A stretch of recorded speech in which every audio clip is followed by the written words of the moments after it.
Hey YouTube, Shuko Shobi here with a review of the Thundercats 8-inch Classics Wave 1, and almost pretty much only wave, actually. But we'll get to that in a little bit. This wave consists of Lion-O and Tygra in their Classics 80s form. And I'm starting to play with the Sword of Omens. Put it down, Shugi. So, the Thundercats Classic figures are an 8-inch scale, meaning that they are pretty big, and that's slightly obnoxious. But anyway, as you can see here, there's lots of articulation on these things. You have a full ball-jointed head up here, plus movement on the neck.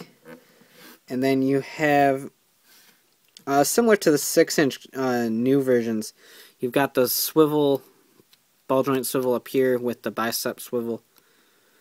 And single joint right there, then the claw shield just falls off, which is fine. Fully maneuverable wrist joints taken straight out of Figuarts. Same with the hand over there. You've got an upper torso movement. It's pretty much just limited to back and forth. You have a lot of waist movement. The legs are a lot like the 6-inch line as well, with the swivel. A swivel right there, a double joint, and then a bend right here at the toe, or at the foot. Ankle, there we go. Along with swiveling right here at the ankle.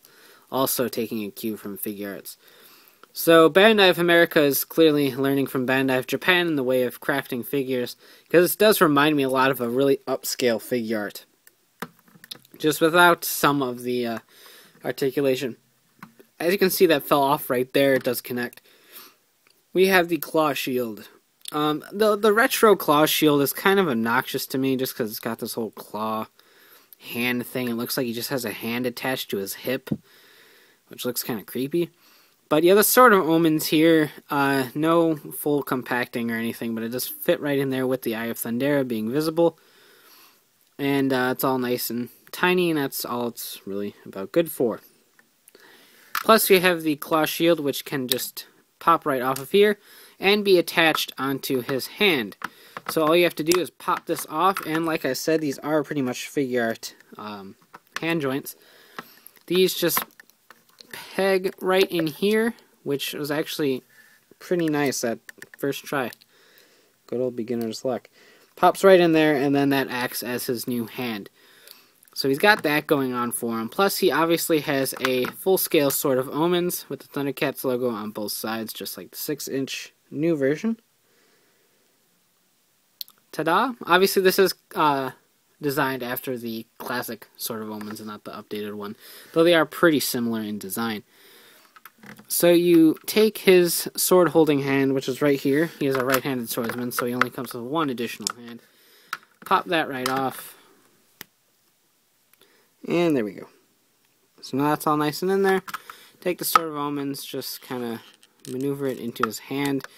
It's a Bandai of America toy, so all these weapons are fully rubber and rubbery plastic and completely pliable. So, all that fun stuff. If you maneuver his arms right, you can do a pretty epic Thundercats hoe pose.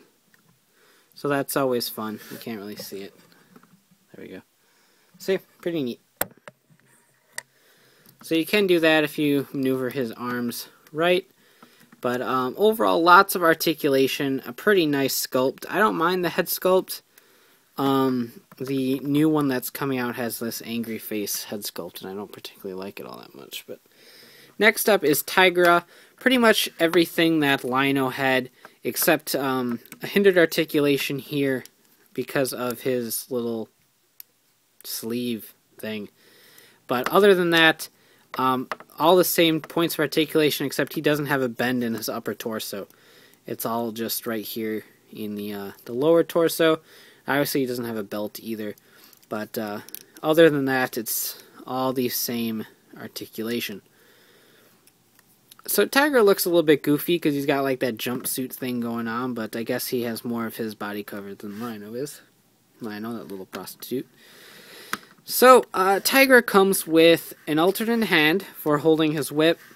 The whip in the compact form, which looks very, very, very wrong.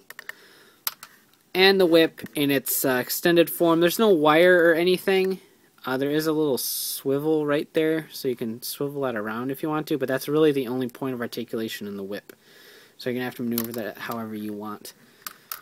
So go ahead and pop this joint off. Put this one right on. Hopefully this is easier than Lion-O's was.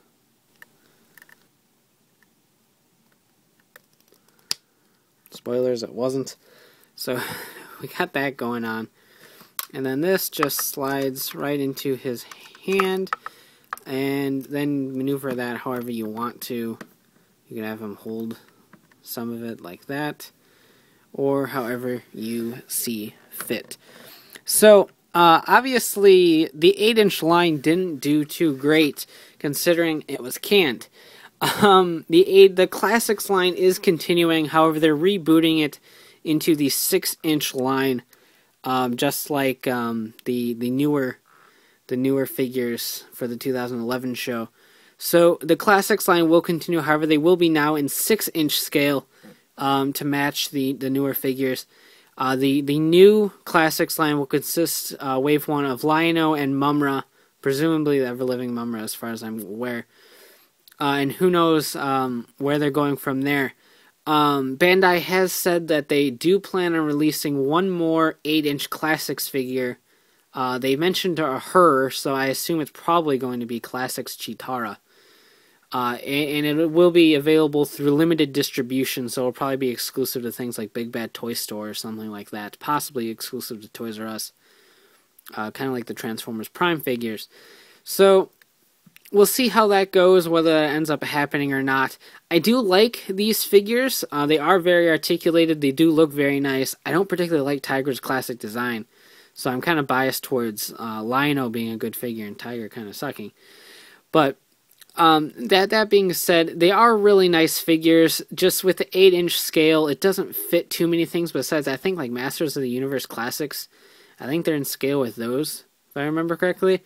But outside of that, they really just don't go with anything else compared to the 6-inch figures, being compatible with other 5-inch lines, compatible with the new Thundercats, and all that kind of stuff. So I am kind of glad they shifted to a 6-inch scale, just because it does save some space and scaling issues with some other toys. But outside of that, these aren't bad figures. So if you are a Classics Thundercats fan, I do recommend picking them up. And then picking up Chitara if she ends up coming out.